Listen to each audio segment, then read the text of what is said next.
നമസ്കാരം. സ്പോട്ട് ലൈവിലേക്ക് സ്വാഗതം. കോഴിക്കോട് താമരശ്ശേരിയിലെ ഫ്രഷ് കട്ട് അറിവ് മാലിന്യ സംസ്കരണ പ്ലാന്റിനെതിരായ പ്രതിഷേധത്തിൽ SPയെ പ്രതിഷേധക്കാർ വളഞ്ഞിട്ട് ആക്രമിക്കുന്ന ദൃശ്യങ്ങൾ പുറത്ത്. ഇന്നലെ സംസ്കരണ കേന്ദ്രത്തിലേക്ക് കയറിയ പ്രതിഷേധക്കാർ ആക്രമണം നടത്തുന്ന CCTV ദൃശ്യങ്ങളാണ് പുറത്തു വന്നിരിക്കുന്നത്. സംഘർഷത്തിൽ 300-ലധികം പേർക്കെതിരെ പോലീസ് കേസെടുത്തിട്ടുണ്ട്. ബ്ലോക്ക് പഞ്ചായത്ത് അംഗവും DYFI ബ്ലോക്ക് പ്രസിഡന്റുമായ മഹ്റൂഫാണ് കേസിന്റെ ഒന്നാം പ്രതി. വിവിധ രാഷ്ട്രീയ പാർട്ടി പ്രവർത്തകരും പ്രതിപ്പട്ടികയിലുണ്ട്. വധശ്രമം അടക്കമുള്ള വകുപ്പുകൾ ചുമത്തിയാണ് പോലീസ് കേസെടുത്തിരിക്കുന്നത്. പോലീസ് ഉദ്യോഗസ്ഥരെ കൊല്ലാൻ ശ്രമിച്ചെന്നും ജീവനക്കാരെ പൂട്ടിയിട്ട് തീയിട്ടെന്നും FIR-ൽ പറയുന്നു. എന്നാൽ ആക്രമണത്തിന് പിന്നിൽ ഗൂഢാലോചന ആരോപിച്ച് CPM-ഉം മുസ്ലിം ലീഗും രംഗത്ത് വന്നു. ഒരു മാലിന്യ സംസ്കരണ പ്ലാന്റ് ആകുമ്പോൾ അതിൻ്റെതായിട്ടുള്ള ബുദ്ധിമുട്ടുകളുണ്ടാകും, ജനങ്ങളുടെ സംശയങ്ങൾ നമ്മൾ കവർ ചെയ്യണം, അങ്ങനെ ഒരുപാട് കാര്യങ്ങളുണ്ടാകും. പക്ഷേ നേരത്തെ പറഞ്ഞ പോലെ തന്നെ കഴിഞ്ഞ കുറച്ച് കാലങ്ങളായിട്ട് ഒരു 7-8 മന്ത്സായിട്ട് ഒരു പുതിയ കമ്മിറ്റി വരികയും ആ കമ്മിറ്റിയിലെ ചില ആൾക്കാരുടെ സംരക്ഷിത താല്പര്യങ്ങൾക്ക് വേണ്ടിയിട്ട് കാര്യങ്ങൾ മാറുകയും ചെയ്യുമ്പം ഇവിടുത്തെ ആൾക്കാർക്ക് അത് ചെയ്യാനുള്ള ധൈര്യമില്ല, അല്ലെങ്കിൽ അങ്ങനത്തെ ഒരു രീതിയിൽ അവർ പ്രവർത്തിക്കുന്ന അങ്ങനെ ഉണ്ടെങ്കിൽ എനിക്കിത് നേരത്തെ കിട്ടുമായിരുന്നു. അപ്പോൾ it's A planned crime, planned well executed crime, അങ്ങനെയൊക്കെ എനിക്ക് അതിനെക്കുറിച്ച് പറയാൻ പറ്റുള്ളൂ. ഞങ്ങളെ സംബന്ധിച്ച് ഞങ്ങൾ 100% എന്തൊക്കെ ടെക്നോളജികൾ ഉപയോഗിക്കാൻ പറ്റും ആ ടെക്നോളജികൾ ഉപയോഗിച്ചിട്ട് പൈലറ്റ് പ്ലാന്റ് ആയിട്ടാണ് ഞങ്ങൾ പോയിക്കൊണ്ടിരിക്കുന്നത്. ഒരു കാലത്ത് ഇവിടുത്തെ തൊഴിലാളികളായിരുന്നു. അപ്പം ഞാൻ അവരെ കണ്ട് ഞാൻ അവരോട് സംസാരിക്കുകയൊക്കെ ചെയ്താന്ന്. അപ്പം ശരീരം അടിക്കുകയോ പിടിയോ എന്തെങ്കിലും നിങ്ങൾ നേരത്തെ കാര്യങ്ങൾ പറയണം, ഞങ്ങൾ ഇവിടുന്ന് പോയി തരാം എന്നൊക്കെ ഞങ്ങൾ പറഞ്ഞു കൊടുത്തിട്ടും പോലെ അത് തന്നെയാണ് ചെയ്ത്. ഇപ്പോൾ കണ്ടില്ല, എൻ്റെ ഒരു ജീവന മാർഗ്ഗമാണ് ഓട്ടോറിക്ഷയായിരുന്നു, അതും തല്ലിപ്പൊളിച്ച് അതും തീയിട്ട് ഒക്കെ ചെയ്തിട്ടുണ്ട്. അപ്പോൾ ആ കൂട്ടത്തിലുള്ളവരുള്ള എല്ലാ ആൾക്കാരും ഇവിടെ പണിയെടുത്തവരാണ്. 90% ആൾക്കാരും ഇവിടെ പണിയെടുത്തവരുള്ളതായിരുന്നു. അതാണ് ഇന്നലെ ഉണ്ടായ സംഭവം മുഴുവൻ. കണ്ടെയ്നറിനകത്ത് കയറ്റിയിട്ട് കണ്ടെയ്നർ ലോക്ക് ചെയ്തിട്ട് വണ്ടിക്ക് തീയിടുകയാണ് ഉണ്ടായത്. എന്നിട്ട് ആംബുലൻസ് വന്നിട്ടാണ് അവരെ കൊണ്ടുപോയെന്നാണ് പറഞ്ഞിട്ടുള്ളത്. ഇന്നത്തെ സമരത്തിനല്ല, ഞങ്ങൾ തുടങ്ങിയ കാലം മുതൽക്ക് സമരം നമ്മളെ സംബന്ധിച്ചിടത്തോളം ആ സമരത്തിന് പൂർണ്ണമായി UDF ഉണ്ട്. പക്ഷേ ഇന്നത്തെ സമരം മാത്രമല്ലല്ലോ, 2019 സമരമല്ലേ. ആ സമരം ചോരയിൽ മുക്കിക്കൊന്ന് ഈ സമരത്തെ പൂർണ്ണമായും അടിച്ചമർത്താനാണ് ആരെങ്കിലും ആഗ്രഹിക്കുന്നെങ്കിൽ അത് നടക്കില്ല. ജനങ്ങൾക്ക് ഈ രാജ്യത്ത് ശുദ്ധവായു കിട്ടണം, അവർക്ക് നല്ല വെള്ളം കുടിക്കണം, അവർക്ക് ജീവിക്കണം. അതിജീവനത്തിനുള്ള ഒരു പോരാട്ടമാണ് അവിടെ നടന്നുകൊണ്ടിരിക്കുന്നത്. ഇന്നത്തെ സമരത്തിനല്ല, ഞങ്ങൾ തുടങ്ങിയ കാലം മുതൽക്ക് സമരം നമ്മളെ സംബന്ധിച്ചിടത്തോളം ആ സമരത്തിന് പൂർണ്ണമായി UDF ഉണ്ട്. പക്ഷേ ഇന്നത്തെ സമരം മാത്രമല്ലല്ലോ, 2019 സമരമല്ലേ. ആ സമരം ചോരയിൽ മുക്കിക്കൊന്ന് ഈ സമരത്തെ പൂർണ്ണമായും അടിച്ചമർത്താനാണ് ആരെങ്കിലും ആഗ്രഹിക്കുന്നെങ്കിൽ അത് നടക്കില്ല. ജനങ്ങൾക്ക് ഈ രാജ്യത്ത് ശുദ്ധവായു കിട്ടണം, അവർക്ക് നല്ല വെള്ളം കുടിക്കണം, അവർക്ക് ജീവിക്കണം. അതിജീവനത്തിനുള്ള ഒരു പോരാട്ടമാണ് അവിടെ നടന്നുകൊണ്ടിരിക്കുന്നത്. വിശദാംശങ്ങളുമായി കോഴിക്കോട് നിന്ന് MS അനീഷ് കുമാർ ചേരുന്നുണ്ട്. അനീഷ്, വർഷങ്ങളായി ഈ ഫ്രഷ് കട്ട് അറിവ് മാലിന്യ സംസ്കരണ പ്ലാന്റിനെതിരെ ജനകീയ പ്രക്ഷോഭമുണ്ട്. നാട്ടുകാരുടെ അത്രയധികം ദുരിതത്തിലായിരുന്നു കഴിഞ്ഞ കുറേ നാളുകളായി. വളരെ സമാധാനത്തോടെ പോയ ഒരു ജനകീയ പ്രക്ഷോഭം. പക്ഷെ അവിടെ ഇന്നലെ കാര്യങ്ങൾ കൈവിട്ടു പോകുന്നു, വലിയ അക്രമത്തിലേക്ക് വരെ നീങ്ങുന്നു, പോലീസിനെ വരെ ആക്രമിക്കുന്നു. മാത്രമല്ല തീയിട്ട് ഈ പ്ലാന്റിലുള്ള ജീവനക്കാരെ തീയിട്ട് കൊലപ്പെടുത്താൻ വരെ ശ്രമമുണ്ടായി എന്ന് പറയുന്നുണ്ട്. ഇപ്പോൾ ഈ സംഭവത്തിന് പിന്നാലെ മുസ്ലിം ലീഗും CPM-ഉം ഒക്കെ വിവിധ ആരോപണങ്ങൾ ഉന്നയിച്ച് രംഗത്തെത്തുന്നുണ്ട്. ഇതിന് പിന്നിൽ ഗൂഢാലോചനയുണ്ട്, ദുരൂഹതയുണ്ടെന്ന്. പോലീസിന് ഈ കേസുമായി ബന്ധപ്പെട്ട്, സംഭവവുമായി ബന്ധപ്പെട്ട് പോലീസിന്റെ കണ്ടെത്തൽ എന്താണ്? ഇതിന് എന്തെങ്കിലും ദുരൂഹത സംശയിക്കണോ അനീഷ്?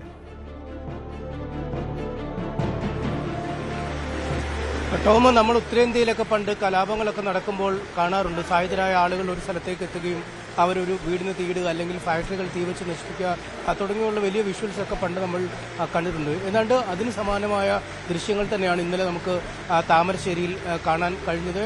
ഒരു വശത്ത് സമരക്കാരും പോലീസുമായി ഏറ്റുമുട്ടുന്നു, മറുവശത്ത് സായുധധാരികളായി കയ്യിൽ വടിയുമൊക്കെയായി ഒരു കൂട്ടം ആളുകൾ വരുന്നു. അവർ മുഖമൊക്കെ മറച്ച് ആദ്യം തന്നെ CCTV ഇരിക്കുന്ന ഇടത്തെ ലക്ഷ്യം വെക്കുന്നു. CCTV തകർക്കാനായി ആദ്യം ചുമതലപ്പെട്ട കുറച്ച് ആളുകൾ, മറ്റു ചില ആളുകൾ കൃത്യമായി നിശ്ചയിക്കപ്പെട്ടതുപോലെ ഇവിടെ കുക്കിംഗ്, അതായത് മാലിന്യ സംസ്കരണം നടക്കുന്ന അകത്തേക്ക് പോവുക, അവിടെ നിർത്തിയിട്ടിരുന്ന വാഹനങ്ങൾ കത്തിക്കുക, വാഹനങ്ങളിൽ അവർ ആദ്യം ലക്ഷ്യം വയ്ക്കുന്ന കൃത്യമായി തന്നെ വാഹനങ്ങളുടെ ഇന്ധന ടാങ്കുകളാണ്. അവിടേക്ക് തീ പടർത്തുന്നു, പിന്നീട് ഇത് ആളിക്കത്തുന്നു. ഒപ്പം പുറത്തുണ്ടായിരുന്ന ഓട്ടോറിക്ഷയും ബൈക്കുകളും ഒക്കെ ഈ മുറിക്കുള്ളിലേക്ക് തന്നെ എത്തിച്ച് അതും കത്തിക്കാൻ ശ്രമിക്കുന്നു. അങ്ങനെ ഒരു തരത്തിലും ആ പ്ലാന്റിന് തീ പിടിക്കാതിരിക്കരുത് എന്ന ലക്ഷ്യത്തോടു കൂടി തന്നെ നടന്ന ഒരു ആക്രമണം എന്ന് തന്നെ നമുക്ക് വിശേഷിപ്പിക്കാൻ പറയും. പോലീസും പറയുന്നത് കൃത്യമായ ആസൂത്രണത്തോടുകൂടി കരുതിക്കൂട്ടിയുള്ള ഒരു പ്രവർത്തനമാണ് അല്ലെങ്കിൽ അക്രമമാണ് ഇന്നലെ നടന്നതെന്ന്. കാരണം ഒരു വശത്ത് പോലീസും പ്രവർത്തകരും തമ്മിൽ ഏറ്റുമുട്ടുന്നു, മറുവശത്ത് തീ വെക്കുന്നു. ഒപ്പം ഫയർഫോഴ്സിന്റെ വാഹനം ഈ പ്രദേശത്തേക്ക് എത്തുമ്പോൾ അതും വഴിയിൽ തടയുന്നു. ഏതാണ്ട് 1 മണിക്കൂർ വൈകിയാണ് ഫയർഫോഴ്സ് വാഹനത്തിന് പോലും ഇവിടേക്ക് എത്താൻ കഴിയുന്നത്. പ്രദേശവാസികളായ ആളുകളാണ് 90% അവിടെ അടക്കം ഇവിടെ ജോലി ചെയ്യുന്നത്. അതുകൊണ്ട് ഈ നാട്ടുകാരായ ആളുകൾ എത്തിയാൽ തങ്ങളുടെ സഹോദരങ്ങൾ അല്ലെങ്കിൽ സുഹൃത്തുക്കളായ ആളുകളോട് ഇത്തരത്തിലൊരു ക്രൂരത ചെയ്യാൻ അവർ മടിക്കും. കാരണം ഈ കണ്ടെയ്നർ വാഹനത്തിനുള്ളിലൊക്കെ ആക്കി അടച്ചിട്ട് പോയാൽ ഈ തീ പടരുമ്പോൾ ഒരുപക്ഷെ ജീവൻ പോലും നഷ്ടപ്പെടാനുള്ള സാധ്യതകളുണ്ട്. അതുകൊണ്ട് പൂർണ്ണമായും ഇവിടെയുള്ളവരായിരിക്കില്ല ഈ അക്രമത്തിന് പിന്നിൽ. കഴിഞ്ഞ 6-7 വർഷമായി സമാധാനപരമായൊക്കെയാണ് സമരം ഇവിടെ നടന്നത്. നമ്മൾ തന്നെ പലപ്പോഴും സമരങ്ങൾ റിപ്പോർട്ട് ചെയ്യാൻ വന്നിട്ടുള്ളതുമാണ്. മുസ്ലിം ലീഗും CPM-ഉം ഈ ഫാക്ടറി ഉടമകളും ഒക്കെ പറയുന്നതും ഇവിടെയുള്ള ആളുകളല്ല. കാരണം ഇവിടെയുള്ള ആളുകൾക്ക് ഇത്രമാത്രം ക്രൂരത ചെയ്യാൻ കഴിയില്ല എന്നാണ്. അതുകൊണ്ട് ആരാണ് ഇതിന് പിന്നിലെ ബാഹ്യശക്തി എന്നതിനെക്കുറിച്ചുള്ള കൃത്യമായ അന്വേഷണം അനിവാര്യമാവുന്നു. നമുക്കൊപ്പം ഈ സ്ഥാപനത്തിലെ ഉടമകൾ തന്നെയുണ്ട്. നേരത്തെ അദ്ദേഹം പറഞ്ഞതിൽ അദ്ദേഹത്തോട് തന്നെ കൂടുതൽ കാര്യങ്ങൾ ചോദിക്കാം. കഴിഞ്ഞ കുറച്ച് നാളുകളെ പ്രത്യേകിച്ച് നമുക്കറിയാം, സംസ്ഥാനത്ത് എവിടെയായാലും മാലിന്യ പ്ലാന്റുകളോ അല്ലെങ്കിൽ ഇത്തരം സംഭരണശാലകളോ ഉണ്ടെങ്കിൽ ജനങ്ങളുടെ ഒരു എതിർപ്പ് സ്വാഭാവികമാണ്. ഇപ്പോഴും അത്ര വിശാല മനസ്കതയൊന്നും നാട്ടുകാർക്കായിട്ടില്ല. കുറച്ച് നാളുകളായി നടക്കുന്ന സമരവുമാണ് അല്ലേ? ഇതുവരെ ഇതൊരു പ്രകോപനത്തിന്റെ പാതയിലേക്ക് സമരക്കാർ എത്തിയിട്ടുണ്ട്. ഇതിനു മുമ്പ് ഒരു 5 അല്ലെങ്കിൽ 10 തവണ സ്ഥാപനത്തിൽ സമരം ഉണ്ടായിട്ടുണ്ട്. ആ ഉണ്ടായിട്ടുള്ള സാഹചര്യങ്ങളെല്ലാം വളരെ സമാധാനപരമായിരുന്നു. വളരെ സമാധാനപരമായിരുന്നു എന്ന് പറയുമ്പം അവർ കാര്യങ്ങൾ സംസാരിക്കുകയും നമുക്ക് അതിനുള്ളൊരു വേദി ഉണ്ടാവുകയും എല്ലാ കാര്യങ്ങൾക്കും ഒരു പ്ലാറ്റ്ഫോം ഉണ്ടായിരുന്നു. അതായത് അത് അവർ സംസാരിക്കുന്ന ന്യായമായ കാര്യങ്ങളാണെങ്കിൽ ഞങ്ങൾ റെക്ടിഫൈ ചെയ്ത് ഗവൺമെന്റ് അല്ലെങ്കിൽ അതത് ഡിപ്പാർട്ട്മെന്റ് വന്ന് പറയുന്ന മാറ്റങ്ങൾ ഞങ്ങളിവിടെ ഉണ്ടാക്കിയത്. പെട്ടെന്നുണ്ടായിട്ടുള്ള ഒരു സമരസമിതിയുടെ രൂപീകരണവും അതിന്റെ പുറകിൽ ഉണ്ടായിരിക്കുന്ന കുറച്ച് ആൾക്കാരുടെ എന്തോ താല്പര്യങ്ങളായിരിക്കാമെന്ന് വിശ്വസിക്കുന്നത്. എനിക്ക് അതിനെക്കുറിച്ച് ആധികാരികമായിട്ട് പറയാൻ പറ്റുന്നില്ലെങ്കിൽ കൂടി അതിനുശേഷമാണ് ഇങ്ങനത്തെ ഒരു സിറ്റുവേഷൻ ഉണ്ടായത്. കാരണം സ്ത്രീകളെയും കുട്ടികളെയും മുന്നിൽ നിർത്തി പോലീസിനെ പ്രതിരോധത്തിലാഴ്ത്തി അവർ വളരെ രാവിലെ 6 മണി മുതൽ പോലീസ് ഇവിടെ ഉണ്ടെന്നാണ് ഞാൻ മനസ്സിലാക്കുന്നത്. അപ്പം അത് കഴിഞ്ഞ് അവരെ പ്രതിരോധത്തിലാഴ്ത്തി പെട്ടെന്നുണ്ടാകുന്ന ഒരു വയലൻസ് ക്രിയേറ്റ് ചെയ്യുകയും ആ വയലൻസിന്റെ ഭാഗമായിട്ട് അവരുടെ ശ്രദ്ധ പൂർണ്ണമായും അതിലേക്ക് മാറ്റി ഇവിടെ വേറൊരു രീതിയിലും തൊഴിലാളികളും ചുരുക്കം പോലീസ് ഉദ്യോഗസ്ഥരും ഒന്ന് ഉറപ്പിച്ചതിന് ശേഷം ഉണ്ടായിട്ടുള്ളൊരു ആക്രമണമാണ് നടന്നത്. ആ ആക്രമണത്തിൽ ഒരു കാരണവശാലും ഫാക്ടറി നശിപ്പിക്കൽ മാത്രമാണെന്ന് വിശ്വസിക്കാൻ തോന്നുന്നില്ല. കാരണം അത്രയും ക്രൂരമായ രീതിയിലാണ് തൊഴിലാളികളോട് പെരുമാറിയിരിക്കുന്നതും അല്ലെങ്കിൽ ഇവിടെ കാണിച്ചു വെച്ചിരിക്കുന്ന പല കാര്യങ്ങളും. ഇപ്പോൾ ഗ്യാസ് കുറ്റി തുറന്നു വിട്ട് കത്തിക്കാൻ ശ്രമിക്കുക, നമ്മുടെ ബോയിലറിൻ്റെ അവിടെ കൊണ്ടുപോയിട്ട് ബൈക്ക് കത്തിക്കുക എന്നുള്ള കാര്യങ്ങളൊക്കെ ചെയ്യുമ്പം അവരെ എക്സിക്യൂട്ട് ചെയ്യാൻ ശ്രമിച്ചത് കംപ്ലീറ്റ്ലി വൈപ്പ് ഔട്ട് ചെയ്യുക. അതല്ലാതെ ഒരു സമരം നടത്തി അതിൻ്റെ ഒരു മെസ്സേജ് എത്തിക്കുക എന്നുള്ള അല്ലായിരുന്നു അതിൻ്റെ യാഥാർത്ഥ്യം എന്നാണ് ഞങ്ങൾക്ക് മനസ്സിലാവുന്നത്. കൂടുതൽ കാര്യങ്ങൾ അന്വേഷണം നടക്കുന്ന മുറയ്ക്ക് ഞങ്ങൾക്കും മനസ്സിലാവുന്നതാണ് വിശ്വസിക്കുന്നത്. ഈ വന്നപ്പോൾ തന്നെ ഒരു വയലന്റ് മോബ് ഈ മുഖമൊക്കെ മറച്ച് അല്ലെ CCTV ഇരിക്കുന്ന സ്ഥലത്തേക്ക് പോകുന്നു, പോലീസുകാരെ മർദ്ദിക്കുന്നു, പിന്നീട് ഒരു അക്ഷരാർത്ഥത്തിൽ ഒരു അഴിഞ്ഞാട്ടമായിരുന്നു. ഒരു പ്ലാന്റ് എക്സിക്യൂഷൻ തന്നെ. നമുക്ക് അതിന്റെ CCTV ദൃശ്യങ്ങൾ കണ്ടു കഴിഞ്ഞാൽ നമുക്കത് അതാണെന്നാണ് നമ്മൾ മനസ്സിലാക്കുന്നത്. കാരണം അത്രയും ഇപ്പോൾ ഒരു പോലീസുകാരെ വളഞ്ഞിട്ട് മർദ്ദിക്കുക എന്ന് പറയുന്നത് നമ്മൾ ഇതേവരെ ഇവിടെ കാണാത്ത ഒരു സമരമുറയായിരുന്നു ഇന്നലെ ഇവിടെ സംഭവിച്ചത്. ഒരിക്കലും ഒരു സമരം എന്ന് ഞാൻ പറയില്ലേ, അതിന് സമരം എന്ന് വിളിക്കുന്നത് പോലും നമ്മൾ പറയുന്നത് ഭയങ്കര ആ സമരം എന്നുള്ള വാക്കിനോടുള്ള ബഹുമാനം പോലും നമുക്ക് പോകുന്ന രീതിയിലായി ഇപ്പോൾ നമ്മൾ സംസാരിക്കുക. കാരണം യൂണിഫോമിട്ട പോലീസ് ഉദ്യോഗസ്ഥരെ നേരെ കൈ ഉയർത്തുന്ന രീതി പോലും ഒട്ടും ഭയത്തോടു കൂടിയല്ല, അതായത് വളരെ ലാഘവത്തോടു കൂടിയിട്ടാണ് അത് ഹാൻഡിൽ ചെയ്യുന്നത്. ദൃശ്യങ്ങളൊക്കെ നോക്കിയപ്പോൾ മനസ്സിലാക്കാൻ കഴിയുന്നുണ്ടോ? കാരണം സ്ഥിരമായി നിങ്ങൾ ഇവിടുത്തെ സമരക്കാരെ അവരുമായി ഇടപെടുന്നു, അവരുമായി ചർച്ചകൾ നടത്താറുണ്ട്, അങ്ങനെയുള്ള പരിചയമുള്ള മുഖങ്ങളാണോ? ഒരു 99% ആൾക്കാരും പ്ലാന്റിനകത്തേക്ക് വന്ന ആൾക്കാരും മുഖം മറച്ചിട്ടും ഹെൽമെറ്റ് വെച്ചിട്ടുമാണ് വന്നിരിക്കുന്നത്. അറിയാവുന്ന കുറച്ച് മുഖങ്ങൾ അല്ലെങ്കിൽ തൊഴിലാളികളെ മർദ്ദിച്ചപ്പോൾ അവർക്ക് അറിയാവുന്ന കുറച്ച് മുഖങ്ങൾ നമ്മൾ ഐഡന്റിഫൈ ചെയ്തിട്ടുണ്ട്. അതിന്റെ ഡീറ്റെയിൽസ് പോലീസിന് കൈമാറിയിട്ടുണ്ട്. അവരുടെ ഉദ്ദേശം എന്ന് പറയുന്നത് ഞാൻ നേരത്തെ പറഞ്ഞില്ലേ, ഫാക്ടറി കത്തിക്കുക എന്നുള്ള ഉദ്ദേശമാണെന്നുണ്ടെങ്കിൽ അവരത് ചെയ്തു പോകുന്നുള്ളതാണ്. അവർ ആൾക്കാരെ മൃഗീയമായ രീതിയിൽ കൊല്ലുക, ഒരു കൂട്ടക്കൊലയായിരുന്നു എക്സ്പെക്ട് ചെയ്തെന്നാണ് മനസ്സിലാക്കുന്നത്. കാരണം പൂട്ടിയിട്ടിട്ട് ക്യാൻറ്റീനകത്തുനിന്ന് പൂട്ടിയിട്ടിട്ട് ഗ്യാസ് തുറന്നു വിട്ടിട്ട് കത്തിക്കാൻ ശ്രമിച്ചപ്പോൾ അത് എന്തോ ദൈവാധീനം കൊണ്ട് അത് കത്തിയില്ല. അങ്ങനെയൊക്കെ കത്തിയായിരുന്നെങ്കിൽ അതിനകത്തുള്ള 16 തൊഴിലാളികളുണ്ടായിരുന്നു, അവരുടെ ജീവനും മൊത്തമായിട്ട് പോയല്ലോ. അത് ഒരു കത്തിക്കലോ അല്ലെങ്കിൽ ആ സമരം എന്ന് പറയുന്നതല്ല ഇവിടെ നടന്നത്. ഇവിടെ നടന്നത് ഒരു അഴിഞ്ഞാട്ടമാണെന്നാണ് ഫീൽ ചെയ്യുന്ന ഒരു കാര്യം. അത് ഇവിടെ ഉണ്ടായിരുന്ന ആ സമയത്ത് ഉണ്ടായിരുന്ന ആളാണ് ബാബു ചേട്ടൻ അല്ലേ? എന്തായിരുന്നു സംഭവിച്ചത്? അതൊരു എനിക്ക് തോന്നുന്ന പിന്നെ അവിടെ സമരം നടക്കി ഇവിടെ ഈ ഇതിലെല്ലാം ഓടി ജനങ്ങൾ ഇങ്ങോട്ട് വന്ന് ഒരു 10-75 ആളോട് കൂടി ഒരു ആൾ ഉണ്ടായിരുന്നു. അവരിങ്ങോട്ട് വന്ന് കയറി. പിന്നെ അവർ ചെയ്യുന്ന എന്താണെന്ന് വെച്ചാൽ കുറഞ്ഞ പോലീസുകാരെ ഉള്ളതിന് കുറഞ്ഞ പോലീസുകാരെ അവിടെ മാറി നിൽക്കുന്ന പോലീസുകാരോട് പറഞ്ഞു. പോലീസുകാർ മാറില്ല, രക്ഷയില്ലാതായി വന്നപ്പോൾ അവരങ്ങോട്ട് മാറിക്കഴിഞ്ഞ ഉടനെ പിന്നെ ആദ്യം CCTV ഒന്ന് ഇവിടെ 2-3 CCTV അടുപ്പിച്ച് വെച്ചിട്ടുണ്ടായിരുന്നു. അത് രണ്ടും അടിച്ച് പൊളിച്ചു. അപ്പോഴത്തേനും ഞങ്ങൾ എന്ത് ചെയ്തു, ഇതിൻ്റെ ഒരു റൂമുണ്ട്, ആ റൂമിലേക്ക് ഞങ്ങൾ കയറി അവിടെ റൂമിൽ അടച്ചിട്ട് നിൽക്കുക. അപ്പം ഈ റൂമൊക്കെ ചവിട്ടി പൊളിക്കാൻ അവർ നോക്കുന്നത്. അല്ലാണ്ട് ഇപ്പം മുതലാളിമാർ പറഞ്ഞ പോലെ തന്നെ പിന്നെ ഇത് പ്ലാന്റ് നശിപ്പിക്കുക എന്നുള്ളൊരു ലക്ഷ്യം തന്നെയല്ല അതിനകത്ത് വന്നത്. കാരണം ഞങ്ങളതിനകത്ത് അന്നേരം ഇവിടെ ഒരു 10-40 ആളുകളും ഉണ്ട്, തൊഴിലാളികൾ. പിന്നെ ഹിന്ദിക്കാരും അല്ലാതെ ഇവിടെയുള്ള തൊഴിലാളികളെല്ലാം കൂടി 10-40 ആളുണ്ടായി ഒരു 2 റൂമിലായിട്ട്. അതിലൊരു റൂമാണ് ഇവർ പിന്നെ 2-3 ആൾ നിന്ന ഒരു റൂമാണ് ഇവർ തല്ലി പൊളിച്ചിട്ട് അതുപോലെ തല്ല് ചെയ്തു. അതിന് ശേഷമാണ് ഇവർ അങ്ങോട്ട് പോകുന്നത്, ഇതിലേക്ക് പോകുന്നത്. അവിടുന്ന് പിന്നെ അങ്ങോട്ട് ചെല്ലുമ്പോൾ എൻ്റെ ഒരു ഓട്ടോറിക്ഷ ഉണ്ടായിരുന്നു. ആ ഓട്ടോറിക്ഷ പിന്നെ ഞാൻ രാവിലെ പണിക്ക് വരുമ്പോൾ ഇവിടെ കൊണ്ടുവന്നതാണ്. അത് അല്ലെങ്കിൽ അമ്പായത്തോടിട്ട് ഓടുന്ന ഒരു ഓട്ടോറിക്ഷ. അപ്പോൾ ആ ഓട്ടോറിക്ഷ ഇവരെന്ത് ചെയ്തെന്ന് വെച്ചാൽ പ്ലാന്റിൻ്റെ ഇതിനുള്ളിലേക്ക് തള്ളി കയറ്റി വെച്ചിട്ട് അതിനകത്തിട്ടാണ് തീ കത്തിക്കുന്നത്. അതിൽ പിന്നെ കുറേ പിന്നെ ബൈക്കുകളും എല്ലാം കൂടെ ഈ പ്ലാന്റിൻ്റെ ഉള്ളിൽ കയറ്റിയിട്ടാണ് കത്തിച്ചത്.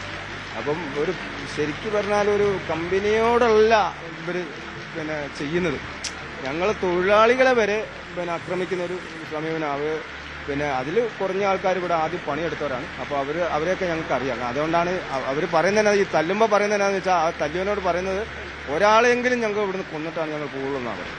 അങ്ങനെയാണ് തലയ്ക്കാണ് തല്ല്. തലയ്ക്കെന്ന് പറഞ്ഞാൽ രണ്ടാമത്തെ തല്ല് വന്നപ്പോഴത്തേനും ഒരാൾ ബ്ലോക്ക് ചെയ്തുകൊണ്ട് പിന്നെ അയാൾ മരിച്ചില്ല. ഇപ്പോൾ തന്നെ നല്ല സെഞ്ചുറി ആയിട്ട് അവിടെ പിന്നെ എൻ്റെ ബേബിയിലുള്ളത്. അപ്പോൾ അയാളുടെ സ്ഥിതി എന്തെന്നാണ് കൃത്യമായിട്ടൊന്നും ആയിട്ടില്ല, വിവരം പറയാനില്ല. അതാണ് ഇന്നലെ ചേട്ടൻ്റെ അടി കിട്ടിയോ? അവർ പിടിച്ചോ? ഇല്ല, അടിക്കാൻ ഞങ്ങൾ എന്താ വെച്ചാൽ ഇത് തല്ല് പിടിച്ച് നിൽക്കാം. ഞങ്ങൾ 10-20 ആൾ ഒരു റൂമിലുള്ള ആൾക്കാരെല്ലാം കൂടെ ബാധ തല്ലി പിടിക്കാം. കല്ലെറിയുന്നുണ്ട്, കല്ല് വന്നിട്ട് ഈ ഷീറ്റിന്റെ കൊണ്ടിട്ട് ഷീറ്റ് തുളയുക. അപ്പോൾ അത്രമേ ക്രൂരമായിട്ടുള്ള ഒരു മർദ്ദന അവർ ചെയ്യുന്നതെന്ന് വെച്ചാൽ കമ്പനിയോടല്ലാന്ന് എനിക്ക് തോന്നുന്നു. ഞങ്ങളിതിനകത്ത് പണിയെടുക്കുന്ന ആൾക്കാരോട് പോലും ഒരു ദയയില്ലാത്ത ഒരു പരിപാടി നടത്തിയത്. എത്ര നാശം മെയിൻ പ്ലാന്റിന്, ഈ ബ്രോയിലറൊക്കെ ഇരിക്കുന്ന ഈ കുക്കിംഗ് ഏരിയ അല്ല, അതായത് ഈ ഇറച്ചിക്കോഴി മാലിന്യം അത് കുക്ക് ചെയ്തിട്ടാണ് പിന്നീട് ഉണക്കി പൊടിച്ച് കാലിത്തീറ്റയായി മാറ്റുന്നു അല്ല, അതല്ല നടക്കുന്നത്. അത് എത്ര വലിയ അതിൽ നഷ്ടം നമുക്ക് മനസ്സിലാവണമെന്നുണ്ടെങ്കിൽ ഞങ്ങൾക്കിത് റീസ്റ്റാർട്ട് ചെയ്ത് നോക്കിയാൽ നഷ്ടത്തിന്റെ വ്യാപ്തി മനസ്സിലാവുള്ളൂ. പ്രഥമ ദൃഷ്ടിയ കാണുന്നത് ഒരു 4 കോടി രൂപയുടെ മുകളിലുള്ള ലോസ് ഞങ്ങൾ കാണുന്നുണ്ട്.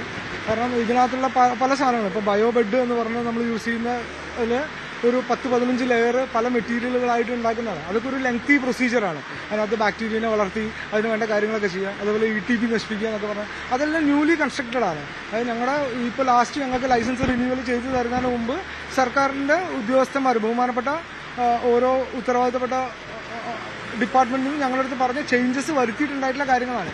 അപ്പം അതെല്ലാം നശിപ്പിച്ചിട്ടാണ് ചെയ്തത്. അതിന്റെ ഡെപ്ത് സത്യമായിട്ട് മനസ്സിലായിട്ടില്ല ഈ നേരം വരെ. അപ്പം പോലീസ് നടപടികൾ കഴിഞ്ഞ് ഫാക്ടറി ഞങ്ങൾ തുറക്കുന്ന മുറയ്ക്ക് ഞങ്ങൾക്ക് മനസ്സിലാവും. എന്നാലും എത്രയും പെട്ടെന്ന് ഞങ്ങൾ ഫാക്ടറി പുനരാരംഭിക്കും എന്നുള്ള പ്ലാനിൽ തന്നെയുള്ളത്. മുന്നിൽ മുട്ടുമടക്കില്ല. നമ്മൾ ജീവിക്കുന്ന കേരളത്തിലാണ്. ഇവിടെ ശക്തമായ പോലീസ് ഉണ്ട്,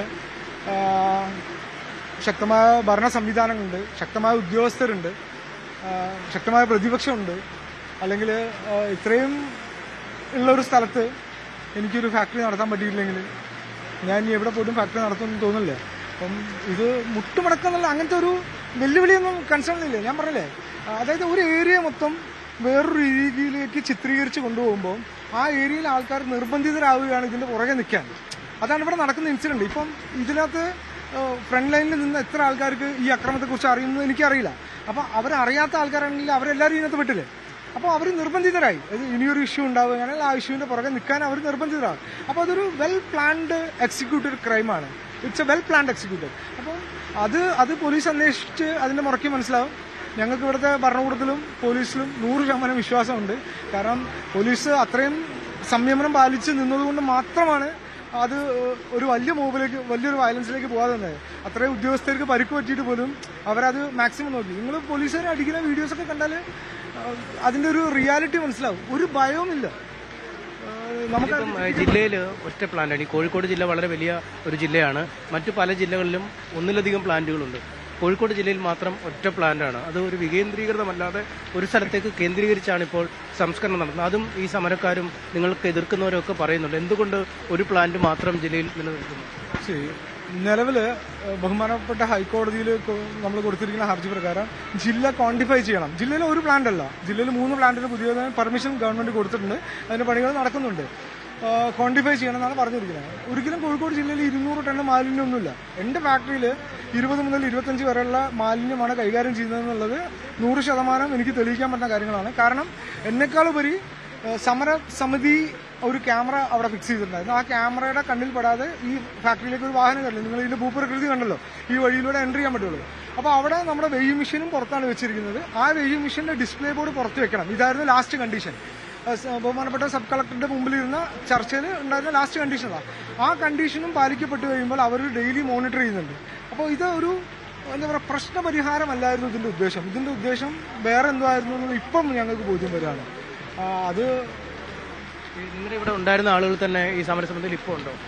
നിങ്ങളോടൊപ്പം ഉണ്ടായിരുന്ന ഈ ജീവനക്കാരായ ആളുകൾ? ഞങ്ങളുടെ കൂടെ ജോലി ചെയ്യുന്ന ഒരാൾ പോലും സമരത്തിന്റെ ഭാഗമല്ല.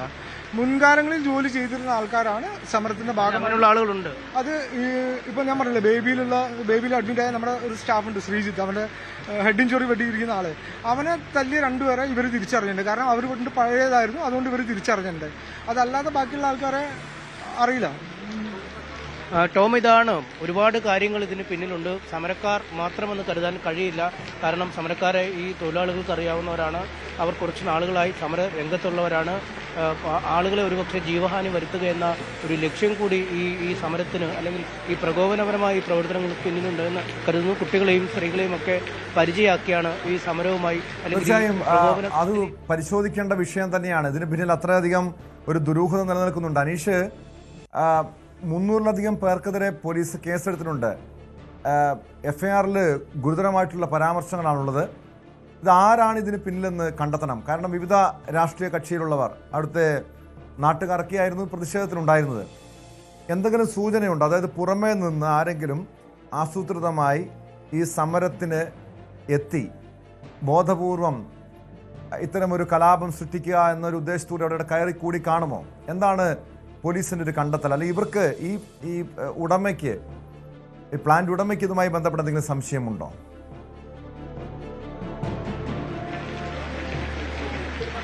ടോമ്, 321 പേർക്കെതിരെയാണ് ഇതുവരെ കേസെടുത്തിരിക്കുന്നത്. 6 FIR-കൾ ഇതിനകം വിട്ടുകഴിഞ്ഞത് താമരശ്ശേരി പോലീസ് അറിയിച്ചിട്ടുണ്ട്.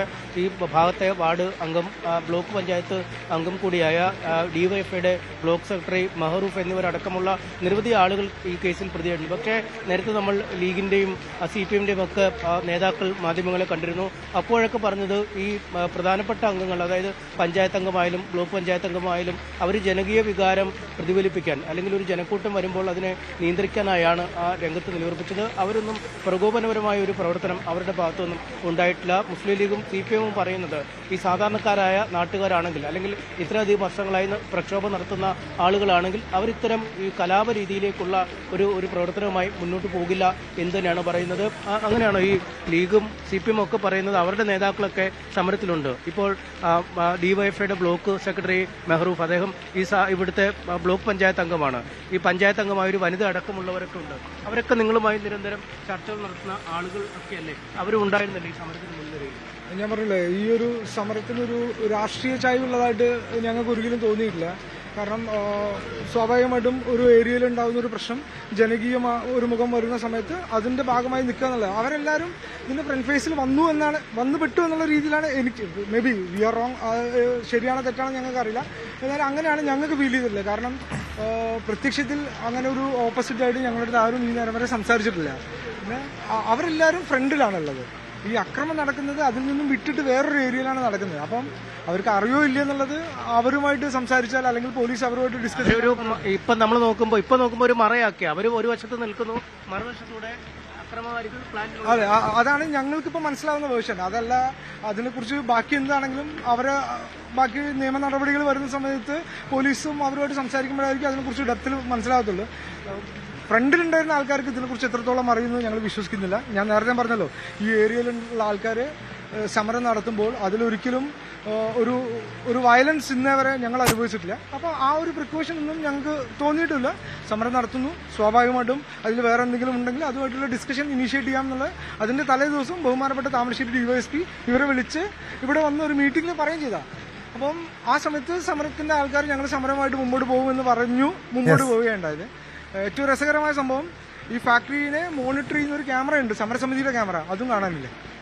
അതാണ് ആ സമരസമിതിയുടെ ക്യാമറയും കാണാനില്ല. എന്തായാലും ഉടമകളും രാഷ്ട്രീയ പാർട്ടികളും ഒക്കെ പറയുന്നത് നേതാക്കളെയും ജനങ്ങളെയും ഒക്കെ ഒരു പരിചയമായി ഉപയോഗിച്ചുകൊണ്ട് ഒരു വിഭാഗം മറ്റൊരു വശത്തൂടെ അക്രമം നടത്തിയെന്ന് തന്നെയാണ്. എന്തായാലും വളരെ ഗൗരവമുള്ള അന്വേഷണങ്ങൾ ആവശ്യപ്പെടുന്ന ഒരു സംഭവമായി തന്നെ ഈ ഫ്രഷ് കട്ടിലെ സമരം മാറിയിരിക്കുകയാണ്. ടോം. യെസ്, വ്യക്തമാണ്. എന്തായാലും ഇതിന് പിന്നിൽ ഗൂഢാലോചന ഉണ്ടെങ്കിൽ അവരെയും കണ്ടെത്തണം. എന്തെങ്കിലും ദുരൂഹതയുണ്ടോ അക്കാര്യത്തിൽ പോലീസ് വിശദമായ അന്വേഷണം നടത്തുകയാണ്. തിരുവനന്തപുരം ആറ്റിങ്ങലിലെ ലോഡ്ജിൽ യുവതിയെ മരിച്ച നിലയിൽ കണ്ടെത്തി. കോഴിക്കോട് സ്വദേശി ആസ്മിനെയാണ് മരിച്ചത്. മൂന്നുമുക്ക് ഗ്രീൻ ലൈൻ ലോഡ്ജിലായിരുന്നു സംഭവം. കൊലപാതകമെന്നാണ് പോലീസിന്റെ പ്രാഥമിക നിഗമനം. ഇവരുടെ കൂടെ ഉണ്ടായിരുന്ന യുവാവിനായി പോലീസ് അന്വേഷണം ഊർജിതമാക്കിയിട്ടുണ്ട്. വിവരങ്ങളുമായി അഭിലാഷ് ചേരുന്നു ആറ്റിങ്ങലിൽ നിന്നും. അഭിലാഷ്, യുവതിയുടെ കൊലപാതകമാണെന്ന് പോലീസ് സ്ഥിരീകരിച്ചിട്ടുണ്ടോ? ഈ കൂടെ ഉണ്ടായിരുന്ന യുവാവ് ഈ സംഭവത്തിന് പിന്നാലെ അവിടെ നിന്ന് കടന്നു കളഞ്ഞിട്ടുണ്ട്. ഇയാൾ ആരാണെന്ന് വ്യക്തമായിട്ടുണ്ടോ അഭിലാഷ്?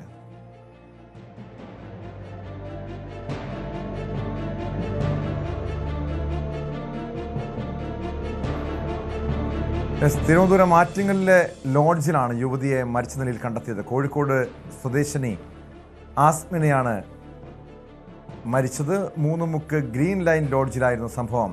കൊലപാതകമെന്നാണ് പോലീസിന്റെ പ്രാഥമിക നിഗമനം. ഇവരുടെ കൂടെ ഉണ്ടായിരുന്ന യുവാവ് സംഭവത്തിന് പിന്നാലെ അവിടെ നിന്നും രക്ഷപ്പെട്ടിരുന്നു. ഇയാൾക്ക് വേണ്ടി പോലീസ് അന്വേഷണം ഊർജിതമാക്കിയിട്ടുണ്ട്. എന്തായാലും അഭിലാഷ് ചേരുന്നു. അഭിലാഷ്, എന്താണ് സംഭവിച്ചത്? ഇന്ന് രാവിലെ 9 മണിയോടുകൂടിയാണ് ഈ ഹോട്ടൽ മുറിക്കുള്ളിൽ യുവതി ആസ്നയെ മരിച്ച നിലയിൽ കണ്ടെത്തിയത്. ഹോട്ടലിലെ മാനേജറാണ് ഇത് കണ്ടെത്തിയത്. ഇന്നലെ രാത്രിയാണ് ഈ യുവതി ഈ ഹോട്ടലിൽ വന്ന് റൂം എടുത്തത്. ആധാർ കാർഡ് ഉൾപ്പെടെ ഇവിടെ കൊടുത്തിട്ടുണ്ടായിരുന്നു. ഇതിൽ ഒരു സംഭവമുള്ളത്, ഈ യുവതിയെ ഇവിടെ എത്തിച്ചത് ഇവിടെ ഒരാഴ്ച മുമ്പ് ക്ലീനിങ് ജോലിക്ക് വേണ്ടി എത്തിയ റോബിൻ എന്നയാളിന്റെ ഭാര്യ എന്ന് പരിചയപ്പെടുത്തിക്കൊണ്ടാണ്. ഈ റോബിനും ഇന്നലെ രാത്രി ഇവിടെ ഉണ്ടായിരുന്നു. രാത്രി ജീവനക്കാർ മറ്റാരും തന്നെ ഇവിടെ ഉണ്ടായിരുന്നില്ല. രാവിലെ ഡ്യൂട്ടിക്ക് എത്തിയ മാനേജർ റോബിനെ കാണാതെ ഹോട്ടലിൽ പരിശോധന നടത്തിയപ്പോഴാണ് ജനൽ വഴി നോക്കിയപ്പോൾ ഈ റൂമിനുള്ളിൽ രക്തം ഒലിവാർന്ന നിലയിൽ ഈ യുവതിയെ കണ്ടെത്തിയത്. തുടർന്ന് പോലീസിനെ വിവരം അറിയിക്കുകയായിരുന്നു. തുടർന്ന് പോലീസ് CCTV പരിശോധിച്ചപ്പോൾ റോബിൻ അതിരാവിലെ തന്നെ ഹോട്ടലിൽ നിന്ന് പുറത്തേക്ക് പോകുന്നതായി പോലീസിന് മനസ്സിലായി. അങ്ങനെയാണ് ഈ റോബിനെ കേന്ദ്രീകരിച്ചുള്ള അന്വേഷണം ഇപ്പോൾ പോലീസ് നടത്തിക്കൊണ്ടിരിക്കുന്നത്. ഇനിയും ഈ ഹോട്ടലിൽ നിന്ന് റൂമിനുള്ളിൽ നിന്നും യുവതിയുടെ മൃതദേഹം പുറത്തേക്ക് എടുത്തിട്ടില്ല. ഇൻക്വസ്റ്റ് ഉൾപ്പെടെയുള്ള നടപടികൾ പൂർത്തിയായി വരുന്നേയുള്ളൂ. പോലീസിന്റെ ഫോറൻസിക് വിഭാഗവും ഡോഗ് സ്ക്വാഡും എല്ലാം ഈ സ്ഥലത്ത് ഇപ്പോഴും ഉണ്ട്. എന്തായാലും ഈ യുവാവ് ഓച്ചിറ സ്വദേശിയാണ് എന്നാണ് അറിയുന്നത്. യുവാവിന്റെ മറ്റ് രേഖകളൊന്നും തന്നെ ഈ ഹോട്ടൽ ഉടമ വാങ്ങി വെച്ചിരുന്നില്ല. ഒരു പരസ്യം കണ്ട് ജോലിക്ക് എത്തിയതാണ് എന്നാണ് പറയുന്നത്. ഒരാഴ്ചക്കുള്ളിൽ ഈ ആധാർ കാർഡ് ഉൾപ്പെടെയുള്ള വിവരങ്ങളെല്ലാം നൽകാമെന്ന് ഹോട്ടൽ ഉടമയോട് ഇയാൾ പറഞ്ഞിരുന്നതായി പറയുന്നുണ്ട്. എന്തായാലും പോലീസ് ഇയാൾക്ക് വേണ്ടിയുള്ള അന്വേഷണം ഊർജിതപ്പെടുത്തിയിട്ടുണ്ട്. ഇദ്ദേഹത്തിന്റെ മൊബൈൽ ഫോൺ ഉൾപ്പെടെ ഇപ്പോൾ സ്വിച്ച് ഓഫ് ആണ്. അഭിലാഷ്, എത്ര ദിവസമായി ഇവർ ആ ലോഡ്ജിലുണ്ടായിരുന്നു? എന്നാണ് ലോഡ്ജിൽ മുറിയെടുത്തത്? മാത്രമല്ല, ഈ ആസ്മിനയും ഈ യുവാവും തമ്മിൽ സൗഹൃദമായിരുന്നു എന്ന് പറയുന്നുണ്ട്, പ്രണയമായിരുന്നു എന്ന് പറയുന്നുണ്ട്. ഇതുമായി ബന്ധപ്പെട്ട വ്യക്തത വന്നിട്ടുണ്ടോ? ഇത് എങ്ങനെയാണ് ഈ കൊലപാതകം നടത്തിയത്? ഇക്കാര്യത്തെക്കുറിച്ച് ഒരു വ്യക്തത വന്നിട്ടുണ്ടോ? കൊലപാതകം നടത്തിയ രീതിയെക്കുറിച്ച് ഇപ്പോഴും പോലീസ് വ്യക്തമായി പറഞ്ഞിട്ടില്ല. എന്തായാലും ബിയർ ബോട്ടിൽ കൊണ്ട് ആക്രമിച്ചാണ് കൊലപ്പെടുത്തിയത് എന്നൊരു സൂചന ഉണ്ട്. ആ ബിയർ ബോട്ടിലിനായുള്ള പരിശോധനയൊക്കെ ഹോട്ടലിന്റെ പുറഭാഗങ്ങളിൽ പോലീസ് നടത്തുന്നുണ്ട്. ഇന്നലെ രാത്രിയാണ് ഈ യുവതി ഇവിടെ എത്തിയത്. ഈ റോബിൻ ഇവിടെ ഹോട്ടലിൽ ജോലിക്ക് എത്തിയിട്ട് ഒരാഴ്ചയാകുന്നതേ ഉള്ളൂ. ഈ റോബിന്റെ ആധാർ കാർഡ് ഉൾപ്പെടെയുള്ള രേഖകളുമായാണ് ഭാര്യ വരുന്നതെന്ന് ഹോട്ടൽ ഉടമയോട് ഈ റോബിൻ അറിയിച്ചിരുന്നു. അതിന്റെ ഇന്ന് രാത്രി ഇവിടെ എത്തിയത്. ഇവർ തമ്മിൽ നേരത്തെ ബന്ധമുണ്ടായിരുന്നു എന്ന് പോലീസ് പറയുന്നുണ്ട്. എന്തായാലും യുവതിയുടെ ബന്ധുക്കളെ വിവരം അറിയിച്ചു കഴിഞ്ഞു. യുവതിയുടെ ബന്ധുക്കൾ അവിടെ നിന്നും ഇങ്ങോട്ട് ഈ നാറ്റിങ്ങലിലേക്ക് വന്നുകൊണ്ടിരിക്കുകയാണെന്ന് അറിയിച്ചിട്ടുണ്ട്. ബാക്കിയുള്ള അന്വേഷണങ്ങൾ വളരെ കാര്യക്ഷമമായി പോലീസ് നടത്തിക്കൊണ്ടിരിക്കുകയാണ്. വ്യക്തമാണ്. അഭിലാഷാണ് ആറ്റിങ്ങിൽ നിന്നും വിവരങ്ങൾ നൽകിയത്. കർണാടകയിൽ കന്നുകാലി കടത്ത് ആരോപിച്ച് മലയാളി ഡ്രൈവർക്ക് നേരെ പോലീസിന്റെ വെടിവെപ്പ്. ആ വാർത്തയിലേക്ക് എത്താം ഇടവേളയ്ക്ക് ശേഷം.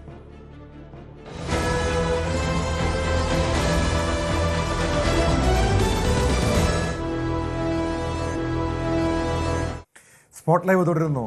കേരള കർണാടക അതിർത്തിയിലെ ഈശ്വരമംഗലയിൽ അനധികൃത കന്നുകാലി കടത്ത് ആരോപിച്ച് മലയാളിയായ ഡ്രൈവർക്ക് നേരെ പോലീസിന്റെ വെടിവെപ്പ്. ദക്ഷിണ കന്നഡ ജില്ലയിലെ പുത്തൂർ റൂറൽ പോലീസാണ് വെടിവെച്ചത്. കന്നുകാലികളുമായി പോയ ലോറി ഡ്രൈവർ കാസർഗോഡ് സ്വദേശി അബ്ദുള്ളയ്ക്ക് കാലിൽ വെടിയേറ്റു. ഇയാളെ മംഗളൂരുവിലെ ആശുപത്രിയിൽ പ്രവേശിപ്പിച്ചു. കൂടെ ഉണ്ടായിരുന്നയാൾ ഓടി രക്ഷപ്പെട്ടു. ಇವತ್ತು ಬೆಳಗ್ಗೆ ಕಾಲಿಗೆ ಗುಂಡೇಟು ಮಾಡಿಕೊಂಡ ಆರೋಪಿದ್ದು ಹೆಸರು ಅಬ್ದುಲ್ಲಾ, 40 ವಯಸ್ಸು. ಅವನು ಕಾಸರಗೋಡು ಜಿಲ್ಲೆನವನು ಎಂದು ಗೊತ್ತಾಗಿದೆ. ಈ ಹಿಂದೆನೂ ಬಳ್ಳಾರಿ ಪೊಲೀಸ್ ಸ್ಟೇಷನ್ನಲ್ಲಿ ಕ್ರೈಮ್ ನಂಬರ್ 33/25ನಲ್ಲಿ ಜುಲೈ ತಿಂಗಳಿನಲ್ಲಿ ಆಗಿರೋ ಕೇಸ್ನಲ್ಲಿನೂ ಅವನು ಆರೋಪಿ ಇದ್ದಾನೆ. ಅವನು ಅರೆಸ್ಟ್ ಆಗಿ ಮತ್ತೆ ಜುಡಿಷಿಯಲ್ ಕಸ್ಟಡಿಗೆ ಹೋಗಿ ವಾಪಸ್ ಬಂದು ಮತ್ತೆ ಈ ಕೃತ್ಯವನ್ನು ಮಾಡಿರೋದು ಪ್ರಥಮ ಹಂತದಲ್ಲಿ ಕಂಡು ಬಂದಿದೆ. ಮತ್ತು ಇದು ನಿನ್ನೆ ನೈಟು ಇದು ಹಾಸನ ಕಡೆಯಿಂದ ಈ ಜಾನುವಾರುಗಳನ್ನು ಕರ್ಕೊಂಡು ಬಂದಿರೋದು ನಮಗೆ ಪ್ರಥಮ ಮಾಹಿತಿನಲ್ಲಿ ಕಂಡು ಬಂದಿದೆ.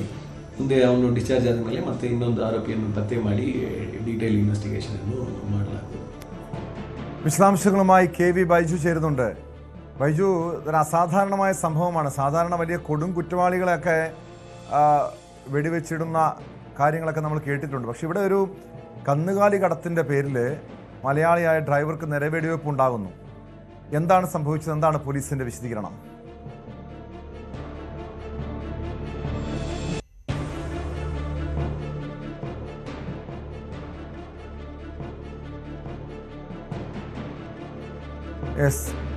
കർണാടക കേരള അതിർത്തിയിലെ ഈശ്വരമംഗലയിലാണ് അനധികൃത കന്നുകാലി കടത്ത് ആരോപിച്ച് മലയാളിയായ ഡ്രൈവർക്ക് നേരെ പോലീസിന്റെ വെടിവെപ്പുണ്ടായത്. കാസർഗോഡ് സ്വദേശി അബ്ദുള്ളയ്ക്ക് കാലിൽ വെടിയേറ്റു. ഇയാളെ മംഗളൂരുവിലെ ആശുപത്രിയിൽ പ്രവേശിപ്പിച്ചിട്ടുണ്ട്. ഇയാൾക്കൊപ്പം ഈ അബ്ദുള്ളയ്ക്കൊപ്പം മറ്റൊരാൾ കൂടി ഉണ്ടായിരുന്നു. ഈ അബ്ദുള്ളയുടെ കൂടെ ഉണ്ടായിരുന്നയാൾ ഓടി രക്ഷപ്പെട്ടു.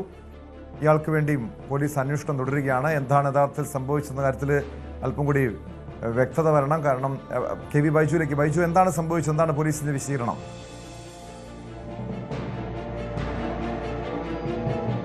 ടോമെ, ഈ കാര്യത്തിൽ പോലീസ് പറയുന്നത് ഈശ്വരമംഗലം എന്ന് പറയുന്ന സ്ഥലത്ത്, അതായത് കേരള കർണാടക അതിർത്തിയിലെ പുത്തൂറിന് സമീപമുള്ള ഈശ്വരമംഗലത്തിലൂടെ ഇത്തരത്തിൽ പശുക്കളെ ഉൾപ്പെടെ 2 പശു, 6 പോത്ത്, അതോടൊപ്പം ചെമ്മരിയാട്, ഇത്രയും വസ്തുക്കളായിരുന്നു, ഇത്രയും കന്നുകാലികളായിരുന്നു ഇയാളുടെ ഈ വാഹനത്തിലുണ്ടായിരുന്നത്. അനധികൃതമായി കേരളത്തിലേക്ക് കടക്കുകയായിരുന്ന ഈ വാഹനം തടഞ്ഞ് പോലീസ് പരിശോധിക്കുന്നതിനിടെ ഇയാൾ കത്തി ഉപയോഗിച്ച് പോലീസിനെ ആക്രമിക്കാൻ ശ്രമിച്ചു എന്നാണ് പറയുന്നത്. പിന്നീട് ഇയാൾ ഈ വാഹനവുമായി അവിടുന്ന് രക്ഷപ്പെടുന്ന സാഹചര്യമുണ്ടായി. പിന്തുടർന്ന് പോലീസ് 10 കിലോമീറ്ററോളം ഇത്തരത്തിൽ ഇയാളെ പിന്തുടരുകയും വാഹനം നിർത്താതായതോടുകൂടി പോലീസ് ജീപ്പ് കുറുകെ ഈ ടോറസ് ലോറിക്ക് കുറുകെ ഇടുകയും ഇതേ തുടർന്ന് ഈ പോലീസ് ജീപ്പിന് ഈ വാഹനം ഇടിക്കുന്ന സാഹചര്യം വരെ ഉണ്ടായെന്നാണ് പോലീസ് പറയുന്നത്. പിന്നീട് ഇയാളെ പിടികൂടാനാണ് ഇത്തരത്തിൽ വെടിവെച്ചത്. കാലിനാണ് വെടിവെച്ചതെന്ന് മംഗളൂരു SP അരുൺ പറയുന്നുണ്ട്. കാലിനാണ് ഇയാളെ വെടിവെച്ചത്. ഇയാളുടെ കൂടെ മറ്റൊരാൾ കൂടി ഉണ്ടായിരുന്നു. ഇയാൾ ഓടി രക്ഷപ്പെടുകയായിരുന്നെന്നാണ് പോലീസ് പറയുന്നത്. ഏതായാലും ഇയാളെ മംഗളൂരുവിലെ ആശുപത്രിയിൽ പ്രവേശിപ്പിച്ചിട്ടുണ്ട്. ഇയാളുടെ പരിക്ക് ഗുരുതരമല്ല. ഇതോടൊപ്പം ഇയാൾക്കെതിരെ ബെല്ലാറോ പോലീസ് സ്റ്റേഷനിൽ തന്നെ ഇതേപോലെ ഈ പശുക്കടത്തുമായി ബന്ധപ്പെട്ട കേസ് നേരത്തെ നിലവിലുണ്ട്. അതിനുശേഷം ചെറിയൊരു ഇടവേള എടുത്തതിനു ശേഷം വീണ്ടും ഇയാൾ ഇത്തരത്തിൽ അനധികൃതമായി കേരളത്തിലേക്ക് കർണാടകയിൽ നിന്നും പശു ഉൾപ്പെടെ കടത്തുന്ന ഒരു രംഗമായിരുന്നു. ഇത് വിവരം ലഭിച്ചതിന്റെ അടിസ്ഥാനത്തിൽ നടത്തിയ പരിശോധനയിലാണ് ഇയാളെ തടയുകയും ഇത്തരത്തിൽ ചോദ്യം ചെയ്യുകയും ചെയ്തത്. ഏതായാലും ഇയാൾക്കെതിരെ ഇപ്പോൾ കേസെടുത്തിട്ടുണ്ട്. നേരത്തെ തന്നെ ഇയാൾക്കെതിരെ ഈ കർണാടകയിൽ കേസുണ്ട്. അതോടൊപ്പം വീണ്ടും ഇയാൾക്കെതിരെ കേസെടുത്തിട്ടുണ്ട്. ഒപ്പം ഈ പോലീസ് വാഹനത്തെ ഇടിച്ചത് ഉൾപ്പെടെയുള്ള വകുപ്പുകൾ ചുമത്തിയാണ് ഇയാൾക്കെതിരെ കേസെടുത്തിട്ടുള്ളത്. മറ്റ് ഓടി രക്ഷപ്പെട്ട അയാൾക്കുള്ള തെരച്ചിലും പോലീസ് ഊർജിതമാക്കിയിട്ടുണ്ട്. ഈ ഭാഗങ്ങളിൽ കർണാടകയിൽ നിന്നും വ്യാപകമായി കേരളത്തിലേക്ക് അനധികൃതമായ പശു ഉൾപ്പെടെ കടത്തുന്ന സംഘങ്ങൾ ഉണ്ടെന്നാണ് പോലീസ് പറയുന്നത്. അതുകൊണ്ട് വരും ദിവസങ്ങളിലും അതിർത്തി മേഖലകളിൽ, പ്രത്യേകിച്ച് നേരത്തെ സൂചിപ്പിച്ചതുപോലെ ഈശ്വരമംഗലം, അതോടൊപ്പം പാണത്തൂർ തുടങ്ങിയ മേഖലകളിൽ നിന്നൊക്കെ ഇത്തരത്തിൽ അനധികൃതമായി കേരളത്തിലേക്ക് കന്നുകാലികളെ ഉൾപ്പെടെ കടത്തുന്ന സംഘങ്ങൾ സജീവമായിട്ടുണ്ട്. പരിശോധന ശക്തമാക്കുമെന്ന് പോലീസ് പറയുന്നുണ്ട്. വരും ദിവസങ്ങളിലും പരിശോധന കർശനമാക്കുമെന്നാണ് പോലീസ് പറഞ്ഞത്. ഏതായാലും പോലീസ് ഇയാളെ വെടിവെച്ചു എന്നതാണ് ഇതിൽ ഏറ്റവും ഗൗരവം ഉണ്ടാക്കുന്നത്. ഒരു അസാധാരണമായിട്ടുള്ള നടപടിയാണല്ലോ ബൈജു പോലീസിന്റെ ഭാഗത്തുണ്ടായത്. സാധാരണ കൊടും കുറ്റവാളികളെ ഇങ്ങനെ വെടിവെച്ച് വീഴ്ത്തുന്നതായി നമ്മൾ കേട്ടിട്ടുണ്ട്. പക്ഷേ ഇത്തരമൊരു നടപടിയിലേക്ക് എന്തുകൊണ്ടാകാം പോലീസ് കടന്നത്? പോലീസ് ഇതുമായി ബന്ധപ്പെട്ട് നൽകുന്ന വിശദീകരണം, ആ ന്യായീകരണം, അത് അംഗീകരിക്കാൻ കഴിയുന്നതാണോ? കാരണം ഇങ്ങനെ ഒരു കന്നുകാലി കടത്തിൻ്റെ പേരിൽ, അല്ലെങ്കിൽ ഇവിടെ ലഹരിക്കടത്തോ മറ്റേതെങ്കിലും കൊടും കുറ്റവാളികളെ ആണെങ്കിൽ ഈ രീതിയിൽ വെടിവെച്ച് വീഴ്ത്തുന്നെങ്കിൽ, പിടിക്കുന്നതെങ്കിൽ അതിന് ന്യായീകരണമുണ്ട്. ഇതേക്കുറിച്ച് പോലീസ് എന്താണ് പറയുന്നത്?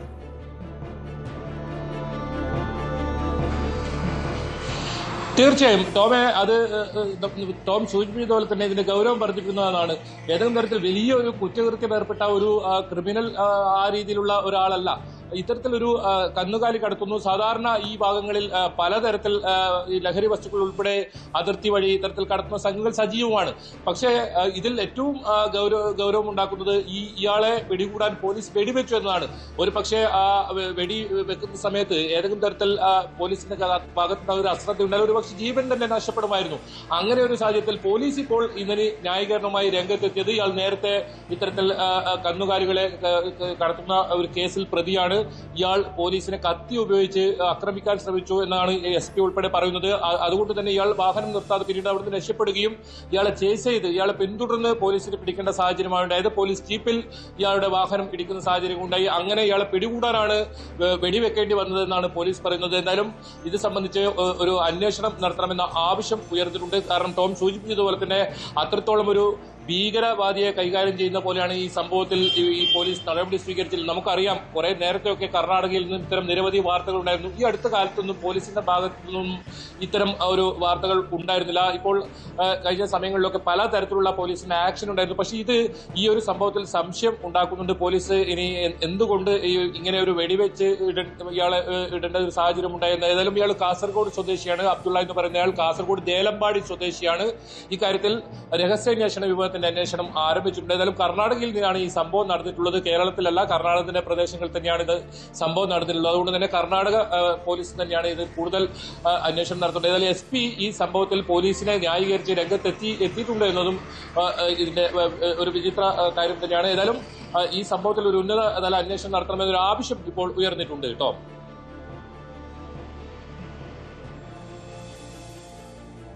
വ്യക്തമാണ്. KV ബൈജുവാണ് വിവരങ്ങൾ നൽകിയത്. വളരെ പ്രധാനപ്പെട്ട ഒരു വാർത്തയിലേക്കാണ് സ്പോട്ട് ലൈവിന് പോകുന്നത്. ശബരിമലയിലെത്തി ദർശനം നടത്തിയ രാഷ്ട്രപതി ദ്രൗപദി മുർമു പമ്പയിൽ നിന്നും പുറപ്പെടാൻ വൈകും. പമ്പ KSRTC സ്റ്റാൻഡിന് മുന്നിൽ മരം ഒടിഞ്ഞു വീണു. ഫയർഫോഴ്സ് എത്തി മരം മുറിച്ചു മാറ്റുകയാണ്. വിവരങ്ങളുമായി ശശിനാരായണൻ ചേരുന്നുണ്ട്. ശശിനാരായണൻ, ഈ അപകടാവസ്ഥയിലുള്ള മരങ്ങൾ മുറിച്ചു മാറ്റണമെന്ന് നേരത്തെ ജില്ലാ കളക്ടർ നിർദ്ദേശം നൽകിയതാണ്. പക്ഷേ തുടർച്ചയായി ഇപ്പോൾ രാഷ്ട്രപതിയുടെ ഈ സന്ദർശനത്തിനിടെ സുരക്ഷാ വീഴ്ചകൾ ഉണ്ടാകുന്നു. ഇവിടെ യഥാർത്ഥത്തിൽ എന്താണ് ഈ പമ്പ KSRTC സ്റ്റാൻഡിന് മുന്നിൽ ഇവിടെ എന്താണ് സംഭവിച്ചത്? രാഷ്ട്രപതി തിരികെ മടങ്ങുന്നതിന് തൊട്ട് മുൻപാണോ ഈ മരം ഒടിഞ്ഞു വീണത്? ടോം സൂചിപ്പിച്ച പോലെ തന്നെ രാഷ്ട്രപതി മടങ്ങുന്നതിന് മുമ്പ് തന്നെയാണ് മരം വീണ്ടത്. അത് പ്രധാനമായും ഈ അപകടകരമായ മരങ്ങൾ 21 മരങ്ങൾ മുറിച്ചു നീക്കാൻ നേരത്തെ തന്നെ രാഷ്ട്രപതിയുടെ സന്ദർശനവുമായി ബന്ധപ്പെട്ട് ജില്ലാ കളക്ടർ ഈ ഉദ്യോഗസ്ഥർക്ക് നിർദ്ദേശം നൽകിയിരുന്നു, വനംവകുപ്പ് ഉദ്യോഗസ്ഥർക്ക് നിർദ്ദേശം നൽകിയിരുന്നു. അത് 21 മരങ്ങളും അത് കൃത്യമായി മുറിച്ചു മാറ്റുകയും ചെയ്തു. പക്ഷേ നിലവിൽ ഈ മരം ആ ലിസ്റ്റിൽ പെടാത്തതാണ്. അത് ഈ കാലാവസ്ഥ മഴയും ഒക്കെ ഉള്ള സമയമാണ്, കാറ്റത്ത് ഒടിഞ്ഞു വീണതാണ്.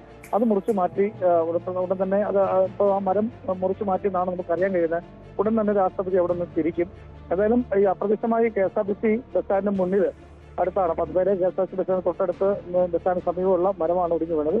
ഉടൻ തന്നെ അത് മുറിച്ച് നീക്കിയിട്ടുണ്ട്. അല്പസമയത്തിനും തന്നെ രാഷ്ട്രപതി തിരിക്കും. ഏതായാലും 2 മണിയോടുകൂടി തിരിക്കുമെന്നാണ് നമുക്ക് അറിയാൻ കഴിഞ്ഞത്. ഇപ്പോൾ അത് മുറിച്ച് നീക്കിയിട്ടുള്ള വിവരം കൂടി അറിയുന്നുണ്ട്. എന്തായാലും രാഷ്ട്രപതി ഇവിടെ എത്തിച്ചേരും. എന്തായാലും ആ ഒരു താമസം സ്വാഭാവികമായി ഉണ്ടായി. കാരണം അപകടകരമായി ഇരിക്കുന്ന റോഡിലെ 21 മരങ്ങളുടെ ലിസ്റ്റാണ് നേരത്തെ ഉണ്ടായിരുന്നത്. അത് മുറിച്ച് മാറ്റാൻ വേണ്ടി നീക്കാൻ വേണ്ടി ജില്ലാ കളക്ടർ ഓർഡർ ഇട്ടിരുന്നു. അത് വനം വകുപ്പ് അത് 21 മരങ്ങളും ആ ലിസ്റ്റുള്ള മരങ്ങളെല്ലാം ഈ രാഷ്ട്രപതി കടന്നു പോകുന്ന പമ്പയിലേക്ക് പോകുന്ന വഴികളിലുള്ള റോഡ് സൈഡിൽ നിന്ന് അപകടകരമായ മരങ്ങളെല്ലാം മുറിച്ച് മാറ്റുകയും ചെയ്തു. പക്ഷേ ഈ മരം അത് ലിസ്റ്റിൽ ഇല്ലാതെയാണ്. സാധാരണ ഞങ്ങൾ ശ്രദ്ധയിൽപ്പെടാതിരുന്നതാണ്. ആ മരമാണ് ഒടിഞ്ഞു വീണിപ്പോൾ ആ ഗതാഗത തടസ്സം ഉണ്ടാക്കി. എന്തായാലും ഫയർഫോഴ്സ് എത്തി അത് മുറിച്ച് നീക്കിയിട്ടുണ്ടെന്നാണ് വിവരമാണ് അറിയുന്നത്. എന്തായാലും അതിനുശേഷം രാഷ്ട്രപതി പ്രമാണം രാജീവ് ഗാന്ധി സ്റ്റേഡിയത്തിലെത്തും.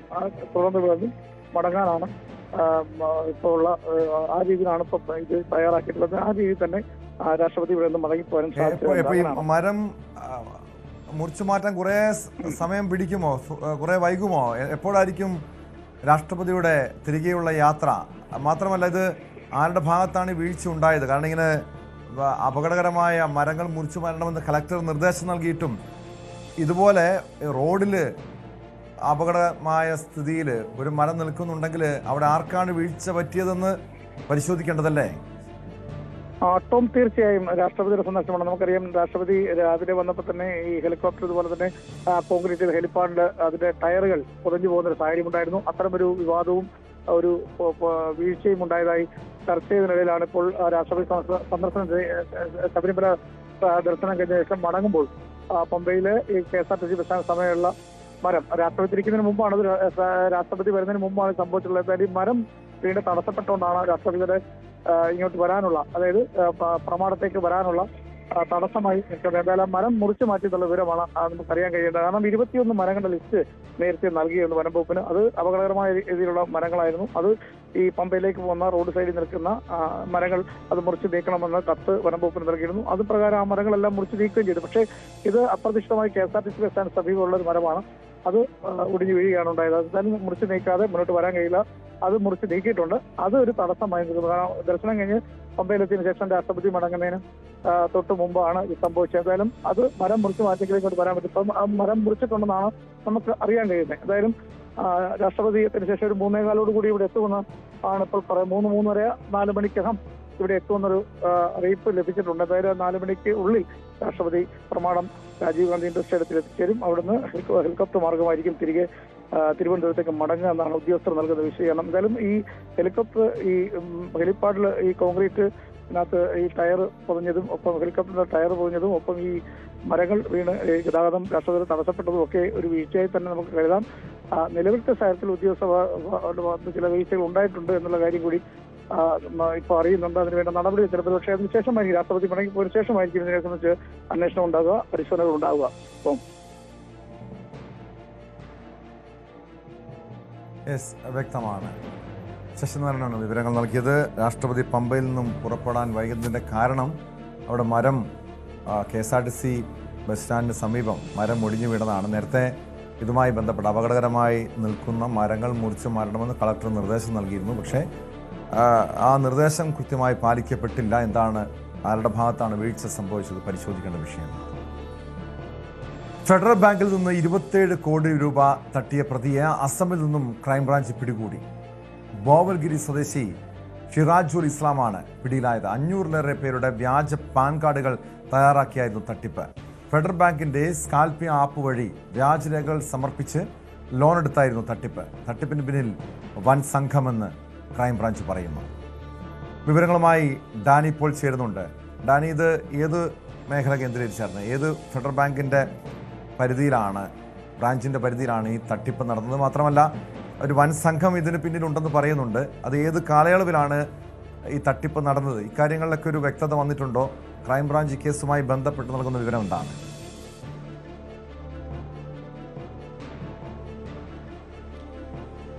ടോമ, 2023 മുതലാണ് ഈ ഒരു സംഘം സജീവമാകുന്നതെന്നാണ് കണ്ടെത്തിയിരിക്കുന്നത്. ഇത് 2024 ഈ കേസിൽ ആദ്യമായൊരു രജിസ്ട്രേഷൻ എറണാകുളം സെൻട്രൽ പോലീസ് സംബന്ധിയായി നടക്കുന്നത്. ഇത് ഫെഡറൽ ബാങ്കിന്റെ ലോൺ ആപ്പാണ്. ഈ ലോൺ ആപ്പ് വഴിയാണ് ഈ രീതിയിൽ വലിയ തുക തട്ടിയെടുത്തതായിട്ട് കണ്ടെത്തിയിട്ടുള്ളത്. അവരൊരു ഓപ്പറേഷൻ മോഡ് എന്ന് പറയുന്നത് ക്രൈംബ്രാഞ്ച് വിശദീകരിക്കുന്നത് ഇങ്ങനെയാണ്. ഇതിൽ സ്വാഭാവികമായി നമ്മൾ സിവിൽ റേറ്റുകളുണ്ട്, ബാങ്കുമായി ബന്ധപ്പെട്ടുകൊണ്ടുള്ള ആ സിവിൽ റേറ്റുകൾ അത് വളരെ കൂടുതലുള്ള ആളുകളെ ഇവരുടെ സംഘം തന്നെ കണ്ടെത്തും. അതിനുവേണ്ടിയുള്ള സാങ്കേതിക പരിജ്ഞാനവും കാര്യങ്ങളുമുള്ള ഒരു സംഘം തന്നെ ഇവർക്കൊപ്പമുണ്ട്. ഇത് കണ്ടെത്തിക്കൊണ്ട് ഇവരുടെ മേൽവിലാസത്തിൽ തന്നെ വ്യാജമായ രീതിയിലുള്ള പാൻ കാർഡുകൾ ഉണ്ടാക്കുക. ആ പാൻ കാർഡുകൾ അവരുടെ ഫോട്ടോ മാത്രമായിരിക്കും, പാൻ കാർഡ് ഉടമകളുടെ ഫോട്ടോ മാത്രമായിരിക്കും മാറ്റുക. ആ ഫോട്ടോ ഇവരുടെ ഈ തട്ടിപ്പ് സംഘത്തിൻ്റെത് അടക്കമുള്ള ആളുകളുടെ ഈ 500 പേരധികം പേര് ഇത്തരത്തിൽ ഉപയോഗിച്ചു എന്ന് പറയുന്നത് ഇത്തരം ആളുകളുടെ ഫോട്ടോ അതിൽ ഉപയോഗിക്കുന്നു. തുടർന്ന് ഓൺലൈൻ വഴിയാണ് ഇതിൽ ലോൺ ആപ്പ് വഴികളിലെല്ലാം തന്നെ ലോൺ അപേക്ഷിക്കുകയും എല്ലാം തന്നെ ചെയ്യുന്നത്.